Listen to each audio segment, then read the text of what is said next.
are doing this together. We are in this together. We are a team. We are doing this for each other. So I am honored that you are here. Thank you for being here.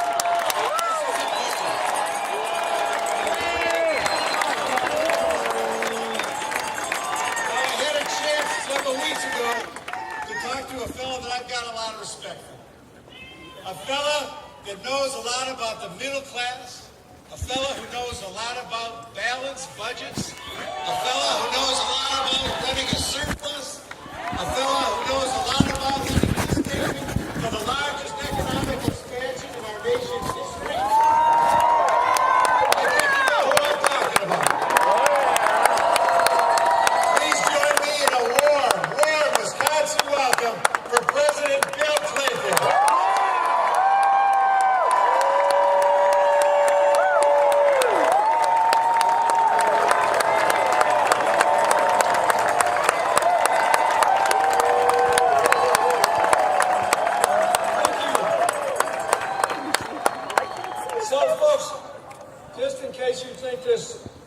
Set up by somebody else. These are the notes I wrote about what I wanted to say to you. The great thing about not being president is you can say whatever you want. Nobody has to care anymore, but you can say it. It's great to be here. Great to be back in Milwaukee. Great to be back in Wisconsin. I want to thank my longtime friend, Senator Herb Cole, for being here and for supporting Representative Wentworth, thank you for your service in the Congress. You know,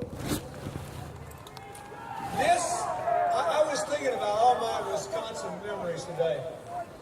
20 years ago, it's hard to believe, when I ran for president, I remember being on a little farm with an Irish farmer with 9 children singing Danny Boy to me. I remember bringing the Chancellor of Germany, Helmut Kohl, to Milwaukee and having Milwaukee school children sing a song to him in German. And when I drove through the city today, I got here early, stopped at a coffee shop where Tom's winning, and looked around at all the changes that were made. And this is what I want to say to you. This is about what's best for you and your kids in the future, but it's also about America. You know, for 100 years now, people have looked to Wisconsin from all over this country to see a place of small towns and vibrant cities, to see a place of farmers and factory workers and small business people, to see a place where there were vigorous political debates closely held.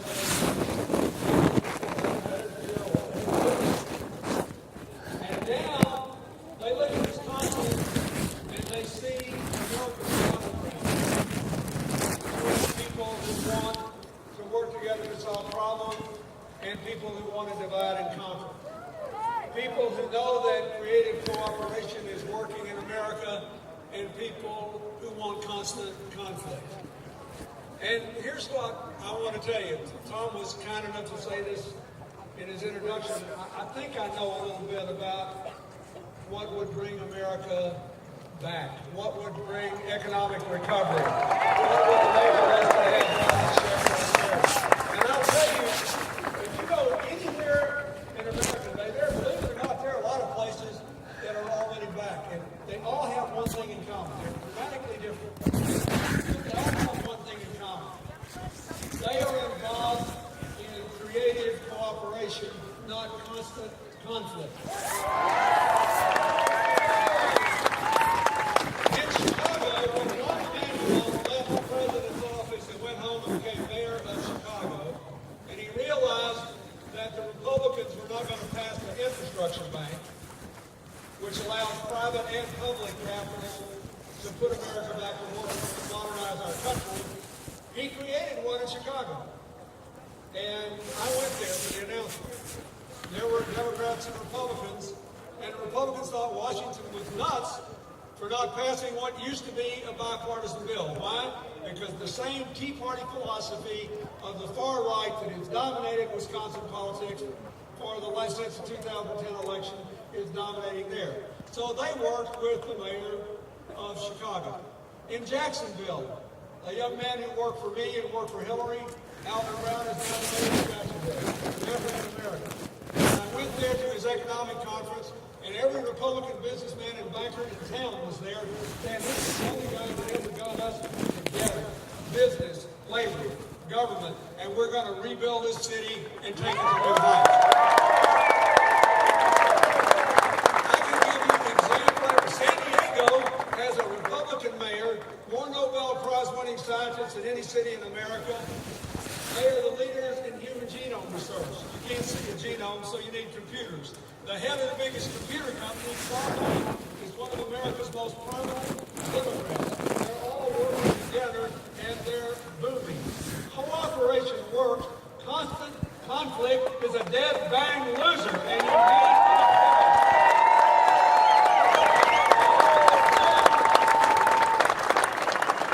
Let's just look at the choice. Who's got the best record on dealing with this budget crisis? Tom Barret. You just heard him say he dealt with the biggest budget cut to the city of Milwaukee in its history from the state. And how did he do it? With shared sacrifice, shared responsibilities, not breaking the union. Who's got the best plan for education? Tom Barret. A decision was made to some people and have 73% of Wisconsin school districts lay teachers off. Tom Barrett's plan is fairer to the teachers, but far more important, it's better for the kids and the future.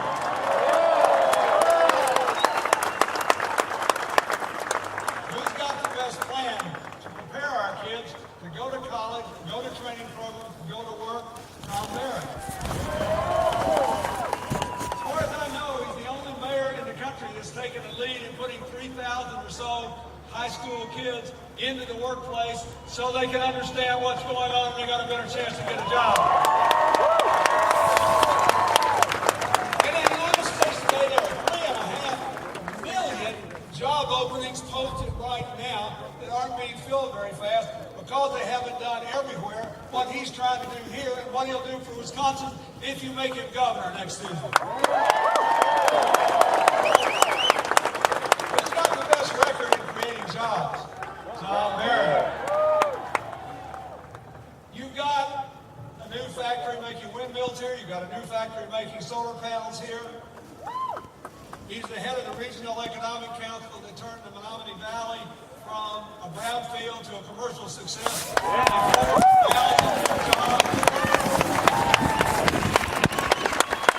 I'll bet you anything there were some Republicans on that council. They worried about how to put people to work, not how to divide and conquer. Now,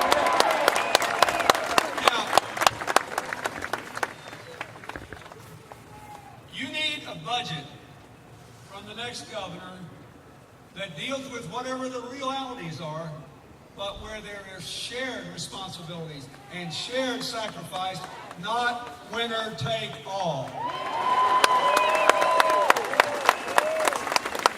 This election is not about how to deal with a hard budget crisis. I had to do that. And I gave you, if you remember, the last 4 budgets were surplus budgets. The same philosophy that is dominating Wisconsin, as soon as I left office, double the national debt. After increasing it 4-fold before I took office. You have a choice here. And the choice, I think, is pretty simple.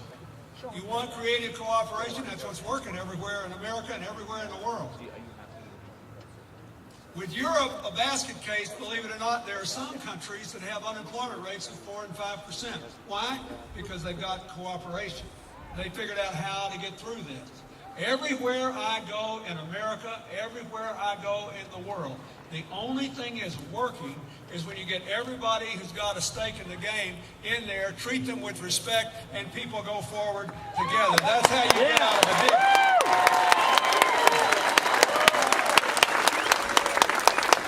You get out of a ditch when people stand on each other's shoulders and somebody gets to the top and then reaches down and pulls everybody else up. That's how you get out of a ditch. So you just have to decide. When I was a young boy and I first began to study about America, and I read about the Wisconsin progressive tradition, and I realized a lot of them were Republican. That's gone now. I passed a statue of Abraham Lincoln on the way in here. Abraham Lincoln, in the middle of the Civil War, created the Transcontinental Railroad and passed the Morrill Land Grant Act, which set aside land in every state in the country for a state university that revolutionized America. These guys want to make it impossible for people to pay off their student loans. This is a big deal. And it is not about Republicans and Democrats or traditional conservatives and liberals. You know, nobody's right all the time, and a broken clock is right twice a day. And all of us poor human beings, we're condemned to spend every day of our lives somewhere between those extremes. Nearly all of us are right more than twice a day, and nobody's right all the time. So to have a divide and conquer strategy is nuts. Did you see what the governor's closest recently nominated ally in the Republican Party said when he beat Senator Lugar in Indiana the other night? Dick Lugar was condemned for working with the President of the United States, who happened to be with another party, for national security. He said he shouldn't cooperate with him for anything. He said our views are too opposed and we have to keep going until we force the American people to make a choice. I will never compromise. That is what is wrong with America today. It is not the road back. It is a road to a dead end. And there's a reason all these far-right wealthy people are pouring money in here running negative ads against him. And I don't know enough about all the details, but I'll tell you this about the crime deal. When I was president, we passed a crime bill that Tom Barret was a leading proponent of that gave you the first 8-year period of declining crime in the history of the country. I know that. I know what he did. Why are they doing this?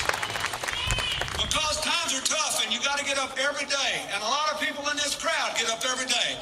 And you start the day, you look in the mirror and you say, God, is it going to get better? How long is it going to be? What's my future going to be like?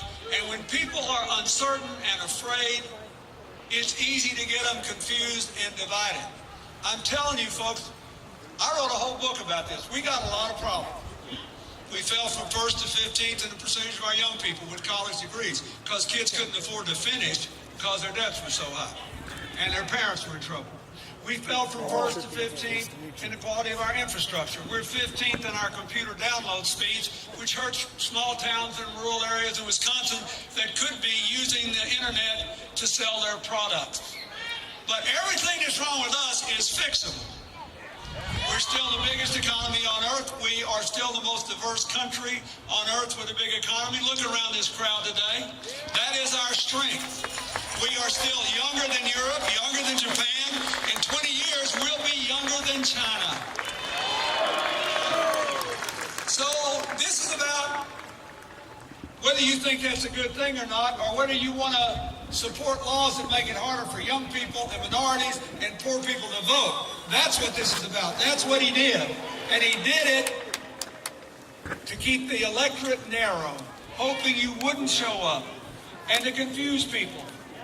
If you like the idea that it should be harder for the young, the poor, the minorities, the first generation of immigrants to vote, by all means, stay home Tuesday.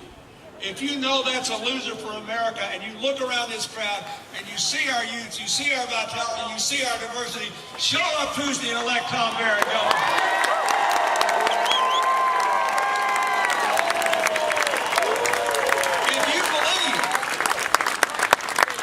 If you believe in an economy of shared prosperity when times are good and shared sacrifice when they're not, then you don't want to break the unions. You want them at the negotiating table, and you trust them to know that arithmetic rules.